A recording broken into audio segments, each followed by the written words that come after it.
नमस्कार, बहुत स्वागत है आप सभी का हमारे इस खास बुलेटिन में। मैं हूं आपके साथ मरियम अली।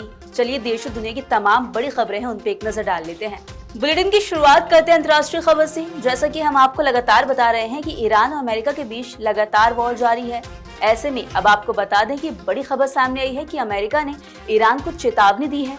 अमेरिका का कहना है कि वो ईरान के खिलाफ अब तक के सबसे बड़ी आर्थिक अभियान शुरू करने जा रहा है, जिसमें ईरान को काफी ज्यादा नुकसान होगा। अमेरिकी राष्ट्रपति डोनाल्ड ट्रंप ने कहा कि जो भी देश ईरान को वित्तीय संस्थानों, कारोबार, हवाई अड्डों या सरकारी इकाइयों के जरिए किसी तरह की लाइफलाइन उपलब्ध कराएगा, उसे गंभीर आर्थिक परिणाम भुगतने पड़ सकते हैं। हालांकि ट्रंप ने ये स्पष्ट नहीं किया कि उनकी नजर किन देशों पर है और उनके खिलाफ किस तरह की कार्रवाई की जाएगी। वहीं मीडिया रिपोर्ट्स के मुताबिक ट्रंप ने बुधवार को अपने सोशल मीडिया ट्रूथ पर कहा है कि ईरान से पैदा हुए खतरे को अलग थलग करने और उसे हराने के लिए अमेरिका को अपने सहयोगियों की जरूरत है। उन्होंने इसे इकोनॉमिक डी-डे बताते हुए कहा कि यह अभूतपूर्व स्तर का आर्थिक युद्ध और ईरान को अलग थलग करने का अभियान होगा। वहीं ट्रंप ने हॉर्मुज़ स्ट्रेट की रणनीतिक अहमियत को भी कमतर बताया। उनका कहना है कि अमेरिका में ऊंचो उत्पादन बढ़ने और नए आपूर्ति मार्ग विकसित होने से दुनिया की इस समुद्री मार्ग पर निर्भरता पहले जैसी नहीं रही।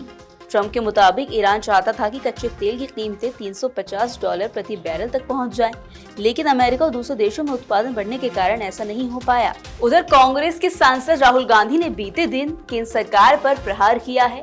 उन्होंने कहा है कि छात्र अपनी आवाज उठा रहे हैं, वो आगे आ रहे हैं और अब वो रुकने नहीं वाले। इसी के साथ राहुल गांधी ने छात्रों से आग्रह किया कि वो बुनियादी बदलाव लाने के लिए आगे आएं। अपने पिता और पूर्व प्रधानमंत्री राजीव गांधी की जयंती के मौके पर आयोजित एक कार्यक्रम को संबोधित करते हुए राहुल गांधी ने कहा कि महात्मा गांधी का भारत का सपना, जिसमें हर कोई स्वराज के रास्ते पर चल सके, तभी पूरा हो सकता है जब सरकार युवाओं के लिए रास्ते खोले और देश उन्हें उस रास्ते पर चलने में मदद करे। वहीं राहुल गांधी ने भाजपा संघ पर अल्पसंख्यकों पर हमले करने, आदिवासियों की जमीन छीनने और दलितों का उत्पीड़न करने का आरोप भी लगाया और उन्होंने कहा कि इन चीजों को बदलना जरूरी है। साथ ही ये भी कहा कि सरकार और देश का काम है आपकी कल्पनाओं के लिए रास्ते खोलना और आपको ये महसूस कराना, आप में ये विश्वास और भरोसा जगाना कि सच क्या है।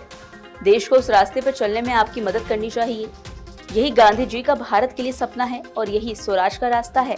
Imagine if I came to this room and there are, let's say for the sake of hypothesis, let us say there are 1,000 people sitting in this room.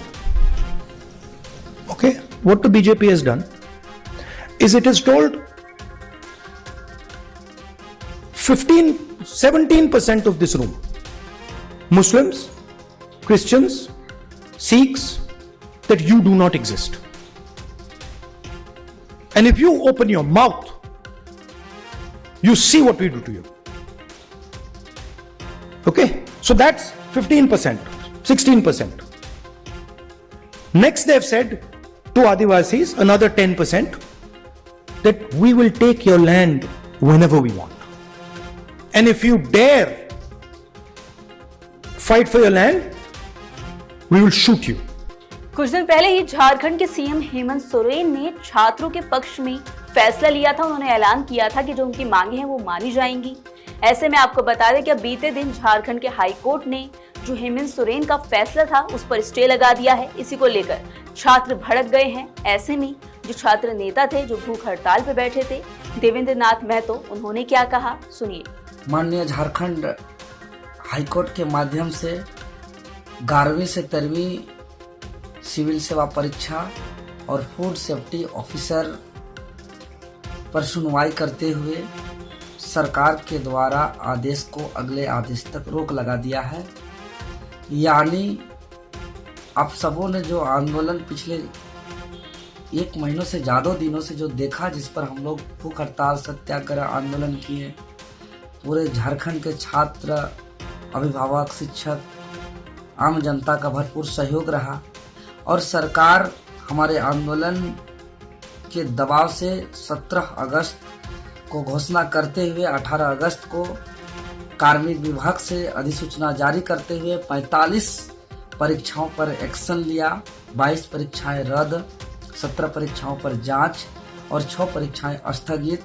जो मामला कोर्ट तक कुछ अभ्यर्थी पहुंचे और 2 दिन के ही अंदर जब माननीय हाईकोर्ट सरकार को मौका दिया सरकार को किस आधार पर सीआईडी जांच की किस रिपोर्ट के आधार पर रद्द किया और जो सरकार बात रखी उसके आधार पर आज माननीय हाईकोर्ट फैसला दिया। मैं माननीय हाईकोर्ट के फैसला का सम्मान करता हूं।